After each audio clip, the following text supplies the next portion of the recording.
اردو زبان کا خوبصورت انداز۔ ایک حجام کی دکان پر لکھا ہوا تھا، ہم دل کا بوجھ تو نہیں لیکن سر کا بوجھ ضرور ہلکا کر سکتے ہیں۔ لائٹ کی دکان والے نے بورڈ کے نیچے لکھوایا تھا، آپ کے دماغ کی بتی بھلے جلے یا نہ جلے مگر ہمارا بلب ضرور جلے گا۔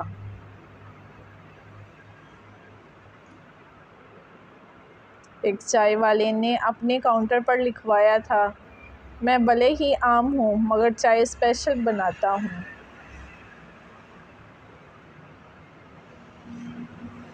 ایک ریسٹورنٹ نے سب سے الگ فقرہ لکھوایا تھا، یہاں گھر جیسا کھانا نہیں ملتا، آپ اطمینان سے تشریف لائیں۔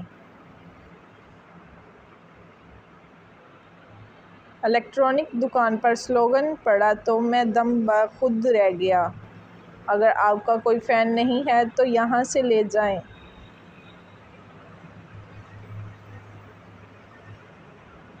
ایک گول گپے والے کے ٹھیلے پر یوں لکھا تھا، گول گپے کھانے کے لیے دل بڑا ہو،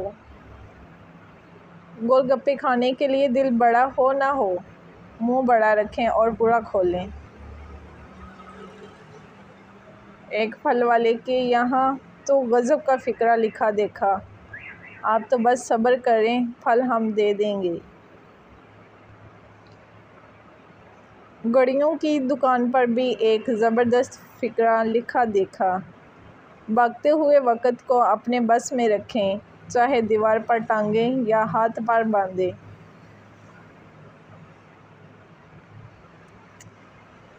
بالوں کی ایک کمپنی نے تو اپنے ہر پروڈکٹ پر لکھ دیا، ہم بھی بال بچاتے ہیں۔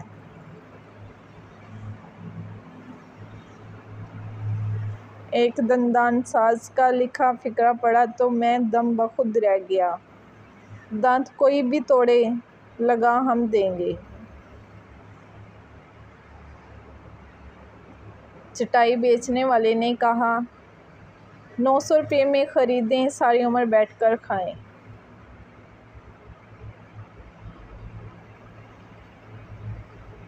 ایک دکان میں لکھا ہوا دیکھا، دکان کے اوقات کار صبح 9 سے شام 6 تک، ہم اپنے اوقات میں رہتے ہیں۔